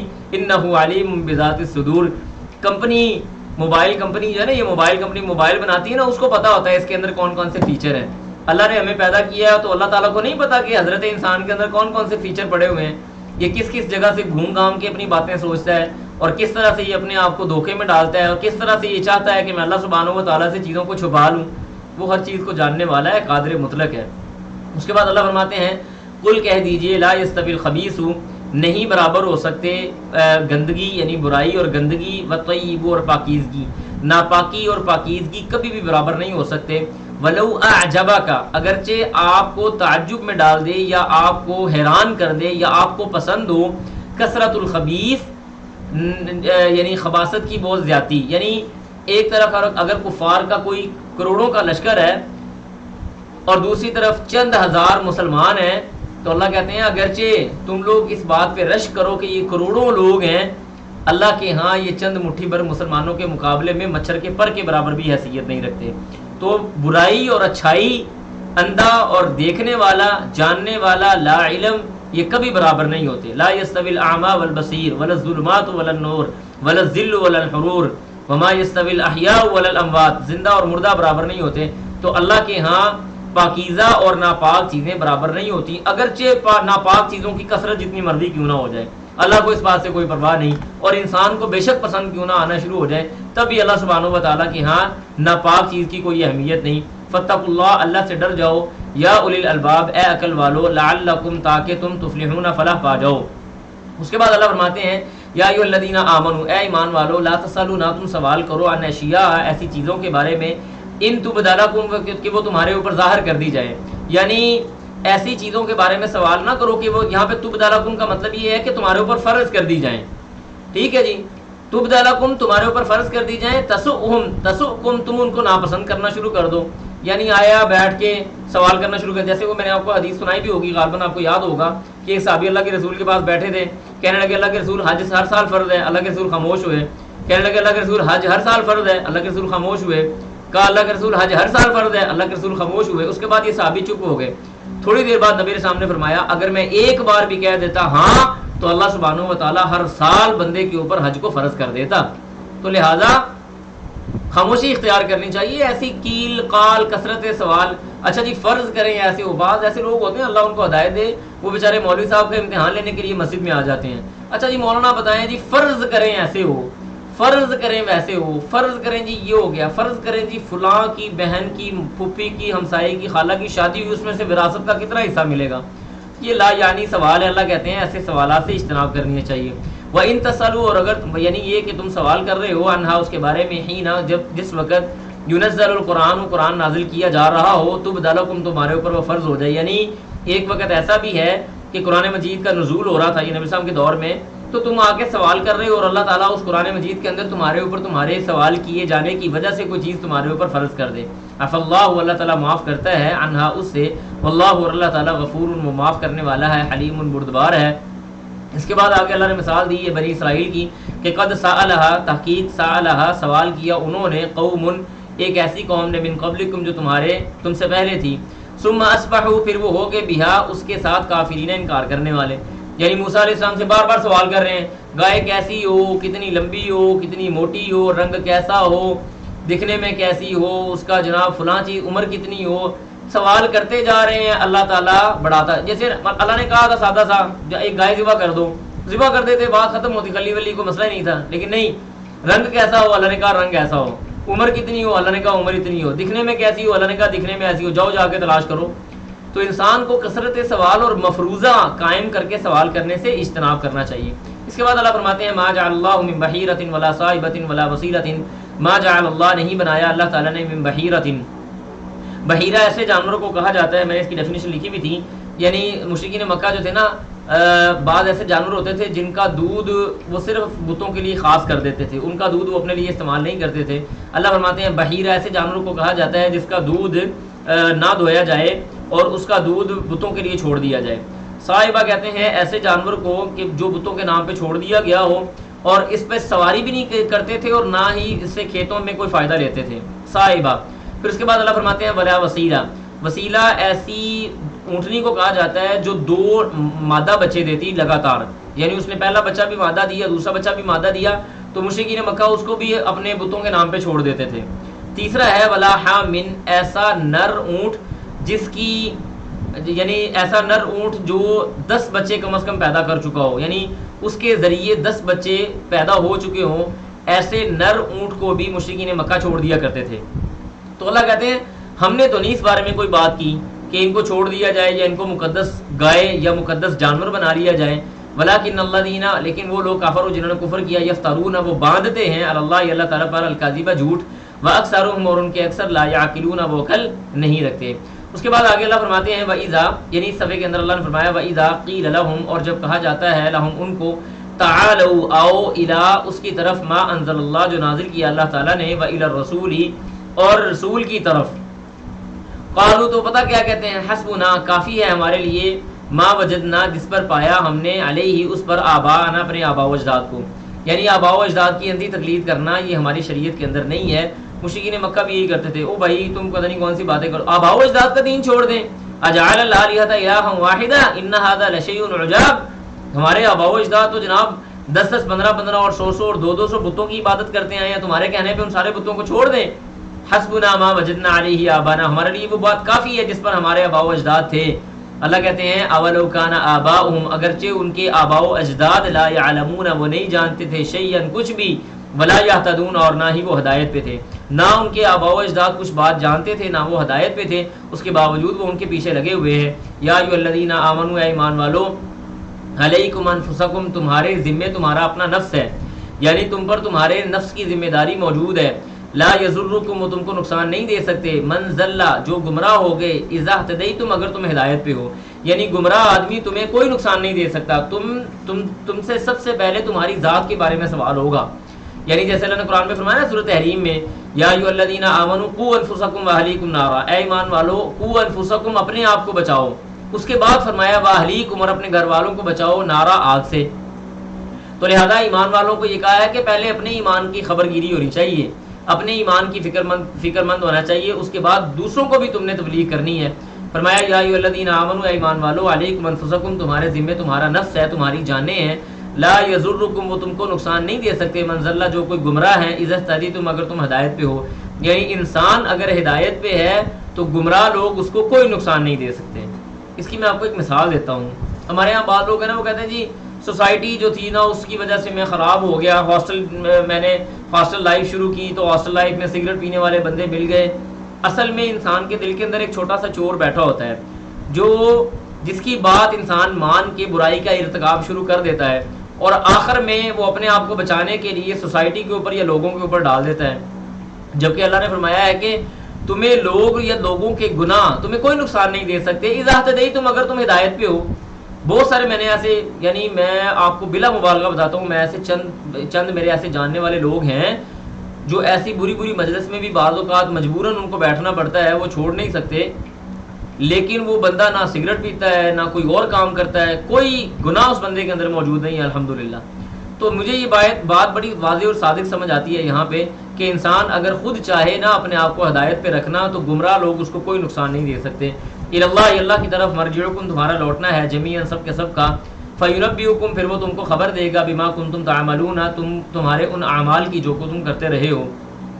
یا ایھا الذین، یہ والی جو آیات ہیں یہ بھی سمجھنے کے قابل ہے۔ اللہ فرماتے ہیں یا ایھا الذین، اے لوگو، آمنو، جو ایمان لائے، شہادت بینکم، اپنے درمیان میں ایک گواہ بنا لو، اذا حضر احدکم الموت، جب تم میں سے کسی ایک کو موت آنے لگے، حین الوصیتی، وصیت کے وقت، اثنانی، دو لوگوں کو، ذوا عدل، جو عدل والے ہوں، منکم، تم میں سے، او آخرانی، اگر وہ مسلمان نہ مل سکیں تو کوئی دوسرے بنا لو، من غیرکم، تمہارے علاوہ، ان انتم ضربتم فی الارض، اگر تم زمین میں پھر رہے ہو، فاصابتکم، تو تم کو پہنچ جائے مصیبت الموت کا، موت کا وقت تمہارے پاس آ جائے۔ یعنی مطلب کیا ہے کہ انسان جب سفر کی حالت میں ہو تو اس کے ساتھ اس کے ساتھی ہوں اور اس کو موت آ جائے تو وہ اپنے ساتھیوں میں سے وصیت کرتے ہوئے دو لوگوں کو گواہ بنا لے کہ بھائی یہ میرا سامان ہے اور یہ میری لکھی ہوئی وصیت ہے، یہ آپ یہ میری وصیت میرے گھر والوں تک پہنچا دیں اور یہ میرا سامان ان تک پہنچا دیں۔ تو اللہ کہتے ہیں کہ جب انسان کو یہ موت آئے تو اس نے یہ کام کرنا ہے، یہ والی اس نے وصیت بنائی۔ پھر اس کے بعد کیا ہوا، تحبسونہما، تم روک لو ان دونوں کو۔ اصل میں ہوا کچھ اس طرح سے تھا کہ کچھ صحابہ کرام رضوان اللہ علیہم اجمعین نے سفر کیا اور راستے میں ایک ساتھی ان کا فوت ہو گیا۔ جب واپس آئے انہوں نے سامان ان کے برسا کو دیا، تو برسا کو سامان دینے کے بعد پتہ چلا کہ اس کا ایک چاندی کا پیالہ تھا جس کے اوپر نقش و نگار بھی تھے اور جس کے اندر نگ جڑے ہوئے تھے، وہ پیالہ اس کے اندر نہیں ہے، وہ پیالہ بڑا قیمتی تھا۔ انہوں نے ان کو پوچھا، انہوں نے انکار کیا، پھر اس کے بعد ان کو قسمیں اٹھوائی گئیں۔ تو یہ اس کا ایک سادہ سا ایک اس کا اوور ویو ہے جو میں نے آپ کو دیا ہے۔ تو اللہ کہتے ہیں تحبسونہما، تم ان دونوں کو روک لو، من بعد الصلاۃ، نماز کے بعد، فیقسمان، وہ دونوں قسمیں اٹھائیں، باللہ، اللہ کی، ان ارتبتم، اگر تم ہو یعنی کسی شک میں، اگر تمہیں شک ہو جائے کہ یہ بندے فلاں کام کر رہے ہیں، انہوں نے یہ کام کیا ہے، تو تم ان کو نماز کے بعد روکو اور وہ دونوں اللہ کی قسم اٹھائیں۔ پھر وہ کیا کہیں، ان ارتبتم لا نشتری بہ ثمنا قلیلا، وہ کہیں کہ لا نشتری، نہیں ہم نے بیچا بھی اس کو، ثمنن، کسی بھی قیمت پہ، ولو کان ذا قربا، اگرچہ وہ قریبی رشتہ داری کیوں نہ ہو، ولا نکتم، اور وہ یہ بات بھی کہیں، لا نکتم، ہم نہیں چھپا رہے، شہادتن، گواہی کو، اللہ سبحانہ و تعالیٰ اس کو جانتا ہے، انا، اس وقت اذن تب لمن الآثمین ہم گناہ گاروں میں سے ہو جائیں گے. یعنی اگر ہم شہادت کو، اگر ہم گواہی کو چھپائیں تو ہم گناہ گار ہوں گے. اس کے بعد اللہ فرماتے ہیں فَإِنْ عُثِرَ، پھر اگر خبر ہو جائے، یعنی یہ بات اگر پتہ چل جائے کہ علی انہما استحقا، کہ وہ دونوں ہیں، دونوں نے کوئی اس قسم کا کام کیا ہے، یعنی ان دونوں نے کوئی برائی کا ارتکاب کیا ہے، اسمن یعنی گناہ کا، فآخرانی تو دو دوسرے لوگ کھڑے ہوں، یقومانی کھڑے ہوں، مقامہما ان کی جگہ پہ. یعنی ان دو لوگوں نے گواہی دی لیکن گواہی جھوٹی دی، انہوں نے قسمیں اٹھائیں اور قسمیں جھوٹی اٹھائیں، گواہی نہیں سوری، انہوں نے قسمیں اٹھائیں اور کہا جی کہ ہم نے تو یہ کام نہیں کیا، یہ جھوٹی قسمیں اٹھا رہے ہیں. تو یہاں سے دو بندے اور کھڑے کرنے ہیں. یہ دو بندے کیا کریں گے؟ مقام ہوں دونوں کی جگہ، من الذین ان لوگوں میں سے استحق علیہم جو ان سے زیادہ حق رکھتے ہیں، یعنی ان کے رشتہ داروں میں سے یا جو میت فوت ہو گئی ہے اس کو جاننے والے لوگوں میں سے دو بندے ادھر سے کھڑے ہوں گے.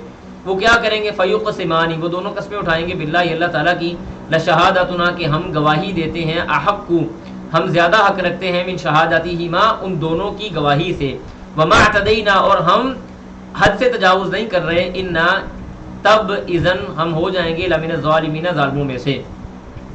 تو انشاءاللہ امید ہے کہ آپ کو آیت سمجھ آ گئی. میں دوبارہ اس کو تھوڑا سا سمجھانے کی کوشش کرتا ہوں. اللہ فرماتے ہیں یعنی کہ وصیت کے وقت میں دو لوگ گواہ ہو گئے، پھر ان دو گواہوں میں سے کسی کی نیت خراب ہوئی اور انہوں نے اس سامان میں سے کچھ چیزیں نکال لیں. اب یہ ورثاء کے پاس پہنچے اور ورثاء نے دیکھا کہ سامان میں کچھ چیزیں نہیں ہیں، لیکن یہ دونوں بندے کیا کر رہے ہیں؟ یہ دونوں بندے قسمیں اٹھا رہے ہیں.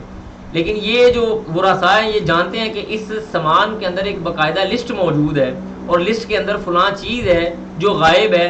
تو اس خاندان کے دو لوگ کھڑے ہوں گے اور یہ قسمیں دیں گے کہ ہم اس بات کا زیادہ حق رکھتے ہیں کہ اس سامان کے اندر فلاں چیز موجود تھی، اس نے بیچی نہیں ہے، اس نے وصیت کی لسٹ میں یہ چیز درج کی ہے، ان دونوں نے یہ بات صحیح نہیں کی، تو ان دونوں کی بات کو چھوڑ دیا جائے گا اور ان دونوں کی بات کو مان لیا جائے گا. ٹھیک ہے جی. تو اس لیے یہ بات یہ کیوں کس لیے کیا؟ اس لیے کیا گیا تھا تاکہ لوگ اس بات سے خوف محسوس کریں کہ وہ جھوٹی گواہی نہیں دیں گے. اگر وہ جھوٹی گواہی دیں گے، یہ جھوٹی قسمیں اٹھائیں گے تو دو لوگ ان کے مقابلے میں کھڑے ہو کے ان کی اس گواہی کو رد کر دیں گے. اللہ فرماتے ہیں ذالک یہ ادنا نہایت قریب ترین ہے، نہایت کم ہے، کہ ان یاتوا بالشہادتی کہ وہ آئیں بالشہادتی گواہی کے ساتھ علی وجہہا اس رخ سے، یعنی صحیح طریقے سے. یعنی یہ جو طریقہ کار اختیار کرنا ہے یہ سب سے زیادہ بہترین طریقہ ہے کہ جو گواہی دینے والا بندہ یا وہ بندے جو آ رہے ہیں جو گواہ ہیں وہ صحیح گواہی دیں گے. کیوں؟ او یخافوا یا وہ ڈر جائیں گے، ان تردا کہ رد کیا جائے گا، ایمان ان کی قسموں کو، بعد ایمانہم ان کی قسموں کے بعد. یعنی وہ قسمیں اٹھا لیں گے تو دوسرے لوگ کھڑے ہو جائیں گے اور ان کی قسموں کو رد کر دیا جائے گا. لہٰذا چاہیے یہ کہ صحیح اور درست گواہی دی جائے. واتقوا اللہ اللہ سے ڈر جاؤ، واسمعوا اور سنو، واللہ اور اللہ سبحانہ و تعالیٰ لا یہدی نہیں وہ ہدایت دیتا القوم الفاسقین فاسق قوم کو. آخری صفحہ آج کا ہمارا شروع ہونے جا رہا ہے اور یہاں پہ عیسیٰ علیہ الصلوۃ والسلام کا بڑا تفصیل کے ساتھ تذکرہ آئے گا انشاءاللہ، آج بھی اور کل بھی انشاءاللہ باذن اللہ ہم اس کو مکمل کریں گے. اللہ فرماتے ہیں یوم اس دن یعنی قیامت کے دن، یجمع اللہ تعالیٰ جمع کرے گا الرسول رسولوں کو، فیقول پس وہ کہے گا، یعنی اللہ سبحانہ و تعالیٰ قیامت کے دن یہ فرمائیں گے ماذا اجبتم تم کو کس چیز کا جواب دیا گیا تھا. قالوا کہیں گے انبیاء لا علم لنا ہمیں تو علم نہیں ہے، انک انت علام الغیوب انک بے شک انت تو علام الغیوب غیبوں کو بڑا واضح طور پہ جاننے والا ہے. یعنی قیامت کے دن اللہ انبیاء سے پوچھے گا کہ تم نے تبلیغ کی تھی، اللہ کی تھی، سارے معاملات کیے تھے، اللہ کیے تھے، ماذا اجبتم پھر تم کو کیا جواب دیا گیا. حالانکہ اللہ جانتا ہے کہ جواب کیا دیا گیا، لیکن انبیاء کرام اتنا ہیبت والا دن ہوگا، اتنا سختی والا دن ہوگا کہ آگے سے ڈیٹیل نہیں بیان کریں گے، آگے سے تفصیل نہیں ذکر کریں گے. اللہ فلاں نے ایسے کہا تھا، میرے ساتھ یہ ظلم ہوا، یا اللہ فلاں نے یہ کام کیے تھے. انبیاء ڈیٹیل نہیں دیں گے، بلکہ کیا کہیں گے؟ اللہ لا علم لنا ہمارے پاس اللہ کوئی علم نہیں ہے، انک انت علام الغیوب مولا کائنات تو غیبوں کو بڑی اچھی طرح سے جاننے والا ہے. یعنی اللہ تو جاننے والا ہے کہ ہمیں کیا جواب دیا گیا تھا. اس کے بعد اللہ فرماتے ہیں اذ قال اللہ جب کہا اللہ تعالیٰ نے، یعنی جب کہا اللہ تعالیٰ نے یا عیسیٰ اے عیسیٰ بن مریم اذکر نعمتی یاد کرو میری نعمت کو، علیکا جو تمہارے اوپر تھی، وعلی والدتک اور تیری والدہ کے اوپر وہ جو نعمت ہماری تھی اس کو یاد کرو. وہ کون سی نعمتیں ہیں؟ اب اللہ تعالیٰ ان نعمتوں کا تذکرہ کر رہے ہیں. نعمت نمبر 1 اذ ایتک جب میں نے تمہاری تائید کی، تمہاری مدد کی، بروح القدس روح القدس کے ساتھ، تکلم الناس تم نے کلام کیا، فی المہدی گود میں، وکہلا اور جوانی میں، یعنی جوانی میں جا کے قال انی عبداللہ آتانی الکتاب وجعلنی نبیا، عیسیٰ علیہ السلام نے کہا تھا نا جب وہ مہد میں تھے، یعنی مہد سے مراد یہ کہ وہ گہوارے میں تھے، گود میں تھے، پنگوڑے میں تھے، انہوں نے کہا تھا انی عبداللہ آتانی الکتاب وجعلنی نبیا وجعلنی مبارکا اینما کنت واوصانی بالصلاۃ والزکاۃ ما دمت حیا وبرا بوالدتی ولم یجعلنی جبارا شقیا والسلام علی یوم ولدت ویوم اموت ویوم ابعث حیا ذلک عیسی ابن مریم۔ یہ پورا لمبا واقعہ ہے۔ اللہ کہتے ہیں تکلم الناس آپ نے کلام کی تھی، فی المہدی گود میں، وکہلا اور جوانی میں بھی، وَإِذْ عَلَّمْتُكَ اور جب ہم نے تم کو سکھایا تھا، الکتاب کتاب کو، والحکمت اور حکمت کو، والتورات اور تورات کو، والانجیل اور انجیل کو، وَإِذْ تَخْلُقَ اور جب تم بناتے تھے، من الطین مٹی کے ساتھ، ٹھیک ہے جی مٹی کے ساتھ، روح القدس سے مراد جبریل علیہ الصلوۃ والسلام ہے، وَإِذْ تَخْلُقُ اور جب آپ بناتے تھے، من الطین مٹی کے ساتھ، کا ہیئۃ الطیر ایک پرندے کا مجسمہ، یعنی ایک پرندے کا مجسمہ یا اس کا جسم تم مٹی کے ساتھ بناتے تھے، بِإِذْنِی میری اجازت کے ساتھ، فَتَنْفُخُ پھر تم اس میں پھونک مارتے تھے، فیہا اس میں، فَتَکُونُ تو وہ ہو جاتا تھا، طَیْرًا پرندہ، بِإِذْنِی میرے اذن کے ساتھ، میری اجازت کے ساتھ۔ اللہ نے اذن بار بار ذکر کر کے کیا بات ثابت کی ہے پتہ ہے؟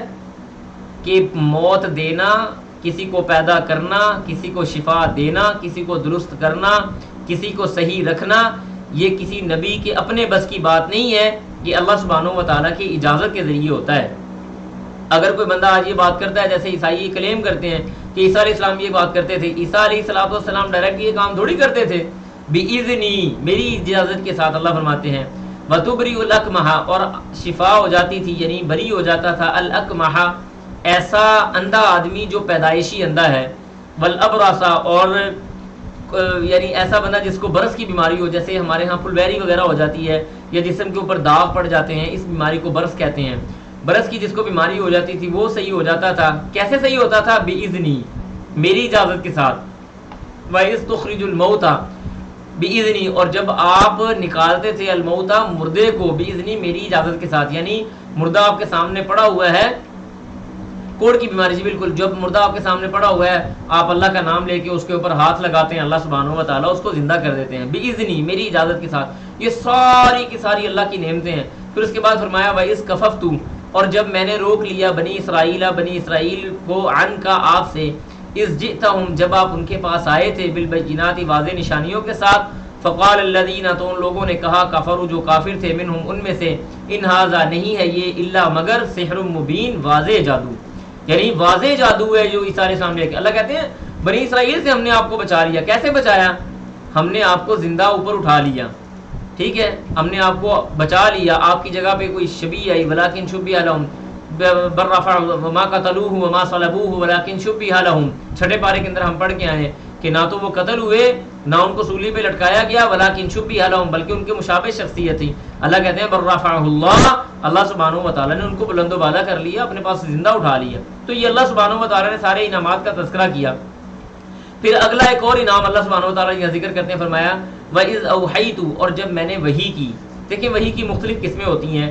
ایک وحی یہ ہے کہ جبریل علیہ السلام کے ذریعے اللہ سبحانہ و تعالیٰ نبی پر وحی کریں۔ ایک وحی وہ ہوتی ہے کہ جو انسان کے دل کے اندر بات ڈال دی جائے، جیسے اللہ نے فرمایا نا وَأَوْحَىٰ رَبُّكَ وَأَوْحَىٰ إِلَىٰ أُمِّ مُوسَىٰ، موسیٰ علیہ السلام کی ماں کی طرف ہم نے وحی کی۔ ایک وحی کی وہ قسم ہوتی ہے جو اللہ اپنی مخلوقات میں سے کسی کی طرف کرتا ہے، جیسے اللہ نے فرمایا نا کہ وَأَوْحَىٰ رَبُّكَ إِلَى النَّحْلِ، ہم نے شہد کی مکھی کی طرف وحی کی۔ تو یہاں پہ وحی سے مراد یہ ہے کہ ان لوگوں کے دلوں کے اندر بات ڈال دی۔ اللہ فرماتے ہیں وَإِذْ أَوْحَيْتُ اور جب ہم نے وحی کی، إِلَى الْحَوَارِيِّينَ حواریوں کی طرف، أَنْ آمِنُوا بِي کہ وہ میرے اوپر ایمان لے آئیں، وَبِرَسُولِي اور میرے رسول یعنی عیسیٰ علیہ السلام کے اوپر ایمان لائیں۔ یہ جو حواری تھے نا، یہ عیسیٰ علیہ السلام کے خاص الخاص شاگرد تھے۔ بعض نے ان کی تعداد 11 ذکر کی ہے، بعض نے 15 ذکر کی ہے، بعض نے اس سے بھی زیادہ ذکر کی ہے کہ یہ وہ لوگ تھے جب عیسیٰ علیہ السلام دنیا سے رخصت ہو گئے، اوپر اٹھا لیے گئے، تو ان لوگوں نے عیسائیت کا پرچار کیا تھا، عیسائیت کی تبلیغ کی تھی۔ تو اللہ کہتے ہیں کہ ہم نے ان لوگوں کو آپ کے لیے منتخب کیا کہ یہ ہمارے اوپر ایمان لائیں اور میرے رسول کے اوپر ایمان لائیں، یعنی عیسیٰ علیہ السلام پہ ایمان لائے۔ قالوا انہوں نے کہا آمنا ہم ایمان لائے، وشہد اور گواہی دے، وشہد اور گواہی دیجئے بأننا کہ بے شک ہم مسلمون مسلمان ہیں، ہم گواہی دیجئے، گواہ ہو جائیے کہ ہم مسلمان ہیں۔ اللہ فرماتے ہیں اذ قال جب کہا الحواریون حواریوں نے بعیسی بن یا عیسی بن مریم اے عیسی بن مریم هل یستطیع کیا استطاعت رکھتا ہے ربک آپ کا رب ان ینزلا کہ وہ نازل کرے علینا ہم پر مائدتن ایک دسترخوان من السماء آسمان سے، کہ اے عیسیٰ علیہ الصلوۃ والسلام آپ کا رب کیا اس بات کی استطاعت رکھتا ہے کہ وہ ہمارے اوپر آسمان سے ایک دسترخوان کو نازل کرے؟ قالا انہوں نے کہا اتقوا اللہ اللہ سے ڈر جاؤ ان کنتم مومنین اگر تم مومن ہو۔ دیکھیں جو مومن ہوتا ہے نا، مومن سب سے پہلے اللہ پہ ایمان لاتا ہے، اللہ کے احکامات کو مانتا ہے۔ میں یہاں پہ نا آپ کو تھوڑی سی بات بتا دیتا ہوں، سمجھا دیتا ہوں، سمجھنے کی کوشش کیجئے گا۔ اللہ اکبر کبیرہ۔ شریعت کے اندر سب سے پہلے حکم ہے، اس کے بعد حکمت ہے۔ اللہ نے آیت نازل کر دی کہ تم نے یہ کام کرنا ہے، ایمان کا تقاضا یہ ہے آمنا و صدقنا، ہم ایمان لائے، ہم نے تصدیق کی، حکم کو مان لیا، حکمت کو بعد میں تلاش کرنا ہے۔ حکم پہلے ہے، حکمت بعد میں ہے۔ حکم پہلے ہوگا، حکمت بعد میں آئے گی۔ حکم اگر سمجھ نہ بھی آئے تو اس کے اوپر ایمان لے کے آنا ہے، حکمت اگر سمجھ آ جائے تو ایمان مضبوط ہو جائے گا، اگر حکمت سمجھ نہیں آتی تو اس سے ہمارے ایمان کے اندر کوئی فرق نہیں آنا چاہیے۔ میں اس کی ایک سادہ سی آپ کو مثال دیتا ہوں، سادہ سی مثال دیکھیں۔ اللہ سبحانہ و تعالیٰ نے قیامت کے دن فرمایا کہ میں قیامت کے دن اعمال کا وزن کروں گا۔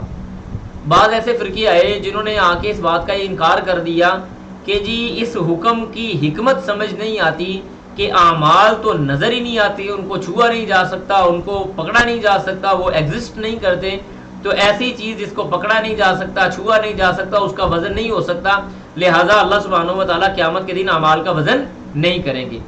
حکم واضح تھا وَنَضَعُ الْمَوَازِينَ الْقِسْطَ لِيَوْمِ الْقِيَامَةِ کہ ہم قیامت کے دن میزان مقرر کریں گے، انصاف کا ترازو قائم ہوگا، اعمال کو تولا جائے گا۔ لیکن انہوں نے حکم کو چھوڑ دیا، کہنے لگے حکمت سمجھ نہیں آ رہی۔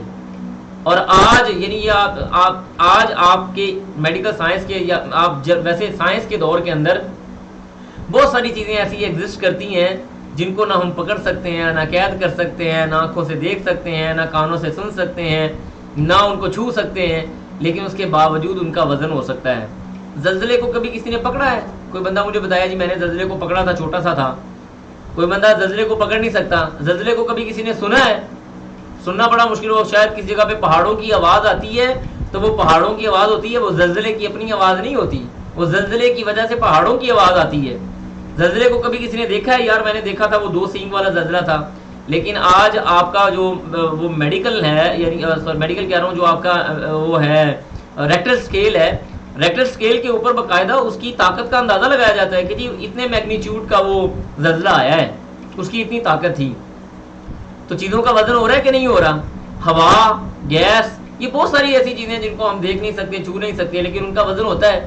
تو مومن کا سب سے پہلا کام کیا ہے؟ وہ اللہ کے حکم کے اوپر ایمان لاتا ہے۔ اس چھوٹی سی کھوپڑی کے اندر اگر بات سمجھ آتی ہے تو الحمدللہ، حکمت سمجھ آتی ہے ویل اینڈ گڈ، تلاش کریں، حکمت تلاش کرنے سے منع کوئی نہیں کرتا، حکمت تلاش کرنے سے منع کوئی نہیں کرتا، لیکن حکمت پریورٹی نہیں ہونی چاہیے۔ پریورٹی ہے اللہ اور اس کے رسول کا حکم آ گیا، مجھے سمجھ آئی، مجھے سمجھ نہیں آئی، آمنا وصدقنا، ہم ایمان لائے اور ہم نے تصدیق کی، بات ختم ہوئی۔ تو اب یہ ایمان تو لے آئے، تصدیق بھی کر لی، اب آگے ڈیمانڈ کیا کر رہے ہیں؟ کہنے لگے کہ اے عیسیٰ علیہ السلام کیا آپ کا رب ہمارے لیے آسمان سے کوئی دسترخوان نازل نہیں کرتا؟ قالوا انہوں نے کہا نرید، جب عیسیٰ علیہ السلام نے جواب دیا نا اللہ کے بندو اللہ سے ڈرو، تم کون سی حرکتیں کر رہے ہو؟